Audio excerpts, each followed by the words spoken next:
நிற்கிறான் திருவண்ணாமலையில் கோயில் இடிக்கணும்னு நிற்கிறான். பக்தினா என்னங்கிற ஒரு சின்ன விஷயம், கோயில் இடிக்கணும்னு அத்தனை பேரும் பீரங்கியோட நிற்கிறாங்க. நம்மளா இருந்தால் என்ன பண்ணியிருப்போம்? இன்னைக்கு இருக்குது அப்படின்னா, இன்னைக்கு எத்தனையோ பேர் கோயில் இடிச்சாங்க, நம்ம கேட்டோமா? அது என்ன சார் பண்ணுறோம், நம்மளுக்கு எதுக்கு வம்பு தும்பு, இருக்கிற இடம் தெரியாமல் இருந்துடும்.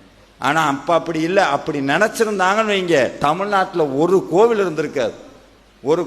முகலாயர் ஆட்சி காலத்தில் கோவில் இடிக்கணும்னு வராங்க, நந்தி இருக்குது, அவன் சொல்கிறான் நாங்கள் சாப்பிட்ற மாட்டை நீ சாமின்னு கும்பிட்றன்னா. அவங்க சொன்னாங்க இது மாடு கிடையாது, நாங்கள் கும்பிட்ற தெய்வம்னா. அந்த மன்னன் சொன்னான் இதுக்கு உயிர் இருந்ததுன்னா ஒன்று பண்ணு, இந்த கோபுரத்தை அப்படியே விட்டுட்டு போயிடுறேன், இந்த கோயிலையே விட்டுட்டு போயிடுறேன், அது இல்லாமல் இங்கே கொள்ளையடித்த தங்கத்தையும் நான் அவனுக்கு கொடுத்துட்றேன் அப்படின்னு சொல்லவும் என்ன பண்ணணும்னு கேட்குறாங்க. நந்தி எந்திரிச்சு கால் மாற்றி உட்கார சொல்லுங்கிறான். கல் நந்தி எந்திரிச்சு கால் மாற்றி உட்காரணும். எல்லாரும் கதறாங்க, அண்ணாமலையாரே இது என்ன சோதனைன்னு. அண்ணாமலையார் சோதனை வச்சா இப்போ உங்கள் எல்லாத்துக்கும் வாழ்க்கையில் சோதனை இருக்கு.